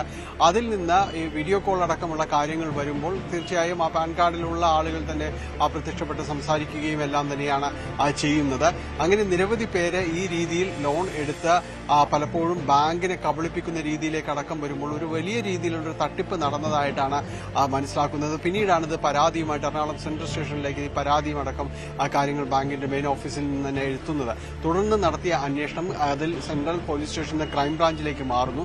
ക്രൈംബ്രാഞ്ച് ഈ കേസ് ഏറ്റെടുത്തതിന് ശേഷമാണ് വലിയ രീതിയിലുള്ള മുന്നോട്ട് പോക്ക് ഈ കേസുമായി ബന്ധപ്പെട്ടുകൊണ്ടുണ്ടാകുന്നത്. അന്വേഷണ സംഘം ചെന്നെത്തി നിൽക്കുന്നത് അസാമിലാണ്. അസം കേന്ദ്രീകരിച്ചുകൊണ്ട് അതിൽ ഏറ്റവും കൂടുതൽ തുക ഈ തട്ടിയെടുത്തത് ഇയാൾ ആണ്, ഈ ഷിറാജുൽ ഇസ്ലാം ആണ്. അയാളുടെ അക്കൗണ്ടിലേക്ക് ഏതാണ്ട് 4 കോടിയിലധികം രൂപ ചെന്നെത്തിയതായിട്ട് കണ്ടെത്തിയിട്ടുണ്ട്. തുടർന്നാണ് ഇയാളെ കേന്ദ്രീകരിച്ചുകൊണ്ട് അന്വേഷണത്തിലേക്ക് പോകുന്നത്. അവിടെ ബോവൽഗിരി സ്വദേശി ആണ് ഇയാൾ. അവിടെ ചെന്ന് ഈ കഴിഞ്ഞ ആഴ്ചയാണ് ഇവരിവിടെ നിന്ന് പോകുന്നത്. പിന്നെ തുടർന്ന് ഇത്രത്തോളം ഏതാണ്ട് 15 ദിവസത്തോളം അവിടെ ക്യാമ്പ് ചെയ്ത് അന്വേഷണം നടത്തുകയായിരുന്നു ഈ അന്വേഷണ സംഘം. തുടർന്ന് ഇയാളിലേക്ക് എത്തുന്നു. ഇയാൾ അവിടെ വിപുലമായ രീതിയിൽ അന്വേഷണ സംഘം പറയുന്നത് വലിയ രീതിയിലൊരു കോഴി ഫാം അടക്കമുള്ള കാര്യങ്ങൾ നടത്തുന്ന ഒരു വലിയ ആഡംബര ബംഗ്ലാവ് അടക്കമുള്ള കാര്യങ്ങൾ ഇയാൾക്കുണ്ട്. ഇയാളാണ് ഈ സംഘത്തിന് നേതൃത്വം നൽകുന്നത് എന്നാണ് പറയുന്നത്. ഇയാളെ കസ്റ്റഡിയിലെടുത്ത് ഇന്ന് കൊച്ചിയിലേക്ക് കൊണ്ടുവന്നിട്ടുണ്ട്. വലിയ രീതിയിലൊരു തട്ടിപ്പ് സംഘം ഇതിന് പിന്നിലുണ്ട് എന്ന് തന്നെയാണ് പറയുന്നത്. ഇവിടെ നമ്മൾ ക്രൈംബ്രാഞ്ച് ഓഫീസിൽ തന്നെയാണ്. ക്രൈംബ്രാഞ്ച് ഓഫീസിൽ അയാളുടെ ഒരു വാഹനമടക്കം ഇവിടെ സീസ് ചെയ്തിട്ടുണ്ട്, ഇവിടെ കൊണ്ടുവന്നിട്ടുണ്ട്. വലിയ രീതിയിലുള്ളൊരു അന്വേഷണം ഇക്കാര്യത്തിൽ തുടക്കം മുതൽ തന്നെ ഉണ്ടായിരുന്നത്. ക്രൈംബ്രാഞ്ച് കേസ് ഏറ്റെടുത്തതിനു ശേഷം Ernakulam range SP Rajeshan IPS കേസിൽ കൂടുതൽ പേർക്ക് പങ്കുണ്ടോ ഡാനി? കൂടുതൽ അറസ്റ്റ് ഉണ്ടാകുമോ?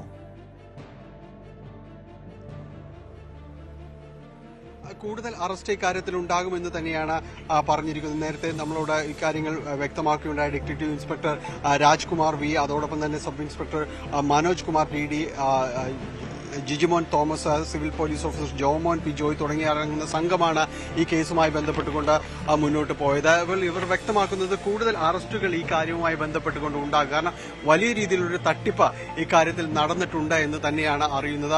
പലപ്പോഴും പല രീതിയിലും ഇതിപ്പോൾ ഇവിടെ മാത്രം ആകണമെന്നില്ല എന്നവർ സൂചിപ്പിക്കുകയും ചെയ്യുന്നു. വേറെയും തട്ടിപ്പുകൾ നടന്നിട്ടുണ്ടാകും. ഒരുപക്ഷെ പരാതിയുമായി മുന്നോട്ട് പോകാത്തവരും ഉണ്ടാകും. ഏതായാലും ആ രീതിയിലെല്ലാം തന്നെ അന്വേഷണം മുന്നോട്ട് കൊണ്ടുപോകുന്നുണ്ട് സംഘം. ഇത് ഈ ബാങ്ക് മാത്രമായിരിക്കില്ല, ഒരുപക്ഷെ പല ബാങ്കുകളിൽ ലക്ഷ്യമിട്ടുകൊണ്ട് അന്വേഷണം തട്ടിപ്പ് നടത്തിയിട്ടുണ്ടാകും. ആ രീതിയിലുള്ള ഒരു അന്വേഷണവും എല്ലാം തന്നെ ഇവർക്ക് ലഭിച്ചിരിക്കുന്ന കേസുമായി ബന്ധപ്പെട്ടുകൊണ്ട് ഫെഡറൽ ബാങ്കിന്റെ ഭാഗത്തു നിന്ന് ലഭിച്ചിരിക്കുന്ന കേസുമായി ബന്ധപ്പെട്ടുള്ള അന്വേഷണം ആണ് ഇപ്പോൾ നടന്നിരിക്കുന്നത്. ഇനി ഇയാളെ വരും ദിവസങ്ങളിൽ കസ്റ്റഡിയിൽ വാങ്ങിക്കും.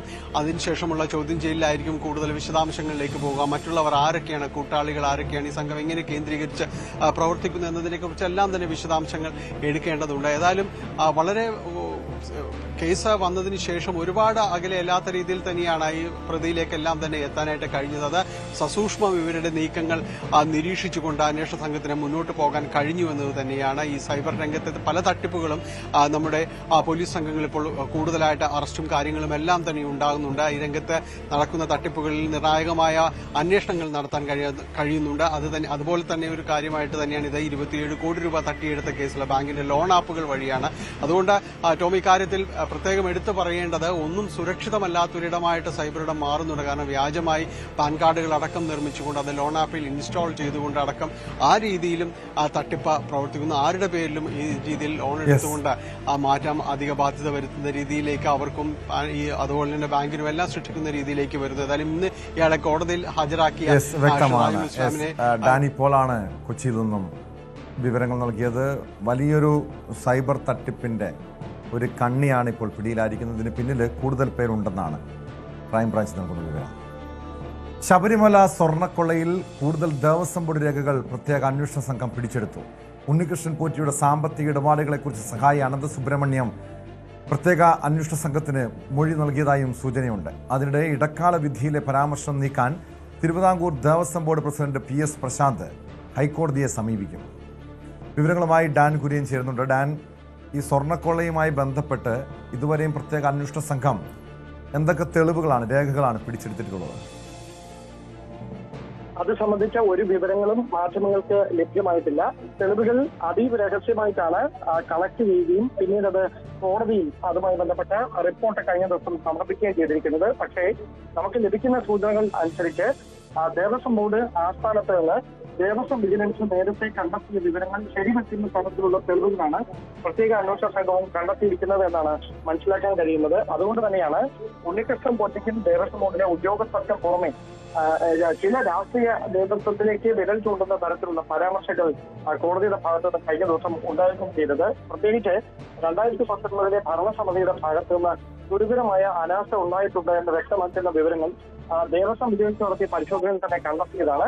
അതുമായി ബന്ധപ്പെട്ട കൂടുതൽ തെളിവുകൾ പ്രത്യേക അന്വേഷണ സംഘത്തിന് ലഭിച്ചിട്ടുണ്ട് എന്നാണ് സൂചന. മാത്രമല്ല, ഉണ്ണികൃഷ്ണൻ പോറ്റിയുടെ സഹായിയെ കഴിഞ്ഞ ദിവസം മണിക്കൂറുകളോളം ക്രൈംബ്രാഞ്ച് ഓഫീസിൽ വിശദമായി ചോദ്യം ചെയ്തിരുന്നു.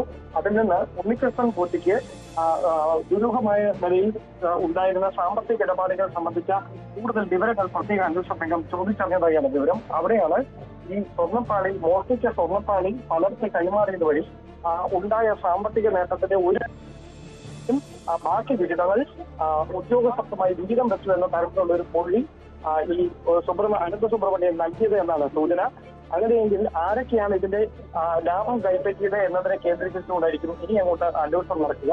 10 ദിവസം മാത്രമാണ് പൂർത്തിയായിരിക്കുന്നത് അന്വേഷണത്തിന്റെ. ഇനി ശേഷിക്കുന്ന ബാക്കി ദിവസങ്ങൾ കൊണ്ട്, പ്രത്യേകിച്ച് ഏതാണ്ട് ഒരു 4.5 ആഴ്ചയോളം വരും. ആ 4.5 ആഴ്ചകൾ കൊണ്ട് പരമാവധി തെളിവുകൾ ശേഖരിക്കേണ്ടതുണ്ട്. അതോടൊപ്പം 14 ദിവസത്തേക്ക് മാത്രമാണ് കസ്റ്റഡിയിൽ നൽകിയിരിക്കുന്നത് ഉണ്ണികൃഷ്ണൻ പോറ്റി. പത്തനംതിട്ടയിലും ബംഗളൂരു ഉൾപ്പെടെയുള്ള സ്ഥലങ്ങളിൽ എത്തിച്ച് വിശദമായ തെളിവെടുപ്പ് ഉൾപ്പെടെ പൂർത്തിയാക്കാനുള്ള നീക്കങ്ങളാണ് പ്രത്യേക അന്വേഷണ സംഘം നടത്തിക്കൊണ്ടിരിക്കുന്നത്.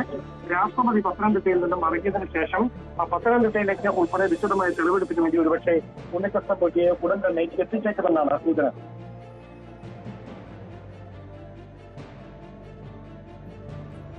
വ്യക്തമാണ്. ഡാൻ കുര്യനാണ് വിവരങ്ങൾ നൽകിയത്. പുനലൂർ താലൂക്ക് ആശുപത്രിയിൽ ചികിത്സയിലിരിക്കെ മരിച്ച അധ്യാപികയുടെ മരണത്തിൽ ചികിത്സാ പിഴവ് ആരോപിച്ച് ബന്ധുക്കൾ കടുത്ത പ്രതിഷേധത്തിലാണ്. എന്നാൽ മരണകാരണം വയറ്റിലെ പഴുപ്പും അണുബാധയുമെന്ന് പുനലൂർ താലൂക്ക് ആശുപത്രി സൂപ്രണ്ട് പറയുന്നു. വിവരങ്ങളുമായി മനോജ് പുനലൂർ ചേരുന്നുണ്ട്. മനോജ്, ഇത് വലിയ പ്രതിഷേധത്തിലേക്ക് നീങ്ങിയിരിക്കുകയാണ്. ഈ അധ്യാപികയുടെ മരണം ചികിത്സാ പിഴവെന്ന് കുടുംബം പറയുന്നു. ഈ വിഷയത്തിൽ ഇവർ പരാതി നൽകിയിട്ടുണ്ടോ? എന്താണ് ആശുപത്രി അധികൃതർ, സൂപ്രണ്ട് ഇതുമായി ബന്ധപ്പെട്ട് നൽകുന്ന വിശദീകരണം? കുടുംബം ഔദ്യോഗികമായി ഇതുവരെയും പരാതി നൽകിയിട്ടില്ല എന്നാണ് നമുക്ക് മനസ്സിലാക്കാൻ സാധിച്ചത്. കഴിഞ്ഞ ദിവസമാണ് ശവസംസ്കാര ചടങ്ങുകൾ നടന്നത്.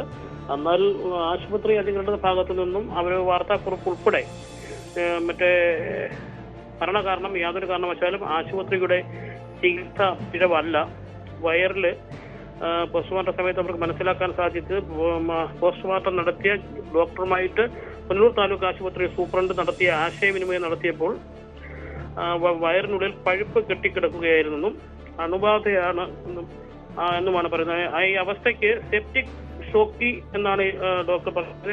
സെപ്റ്റിക് ഷോക്കി എന്ന് പറഞ്ഞ ഒരു രോഗാവസ്ഥയെ തുടർന്നാണ് രക്തസമ്മർദ്ദം കുറയുകയും മരണത്തിലേക്ക് നീങ്ങുകയും ചെയ്തത് എന്നാണ് വാർത്താക്കുറിപ്പിലൂടെ നൽകിയിരിക്കുന്ന വിവരം. ഈ രോഗാവസ്ഥ ഈ രോഗിക്ക് നേരത്തെ ഉണ്ടായിരിക്കാൻ സാധ്യതയുണ്ട്. ഒരു കാരണവശാലും യാതൊരു രോഗലക്ഷണങ്ങളും ആശുപത്രിയിൽ എത്തുമ്പോഴും പറഞ്ഞിരുന്നില്ല, മുൻപും ചികിത്സ നേടിയിരുന്നില്ല.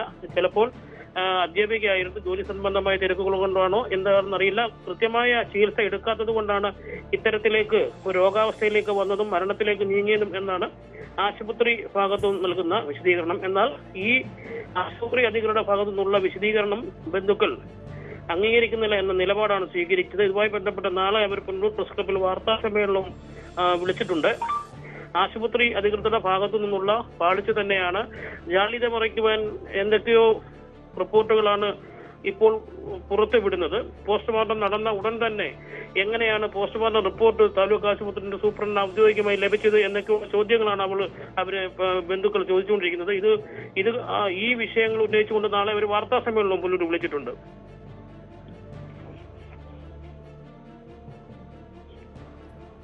യെസ്, നമുക്കറിയാം സാധാരണ ഇത്തരം ചികിത്സാ പിഴവും മരണവുമൊക്കെ സംഭവിക്കുമ്പോഴും ആശുപത്രി അധികൃതർ ന്യായീകരണവുമായി രംഗത്തെത്താറുണ്ട്. അവരുടെ ഭാഗത്ത് വീഴ്ചയൊന്നും ഉണ്ടാകാറില്ല. നമ്മൾ പല സംഭവങ്ങൾ പരിശോധിച്ചാൽ, ഈ സമീപകാലത്തുണ്ടായ പല സംഭവങ്ങൾ പരിശോധിച്ചാലും ഇതാണ് ഒടുവിൽ സംഭവിക്കുന്നത്. കാരണം ഈ വീഴ്ച വരുത്തിയ കുറ്റക്കാരായ ഡോക്ടർമാരെ സംരക്ഷിക്കുന്ന നിലപാട്, ഇവിടെ ഇപ്പോൾ കുടുംബം വലിയ പ്രതിഷേധവുമായി രംഗത്തെത്തിയിട്ടുണ്ട്. ഇങ്ങനെ ഈ കുറ്റക്കാർക്കെതിരെ നടപടി വേണം, വീഴ്ച വരുത്തിയ ഡോക്ടർമാർക്കെതിരെ നടപടി വേണമെന്ന ആവശ്യമാണ് ഉന്നയിക്കുന്നത്.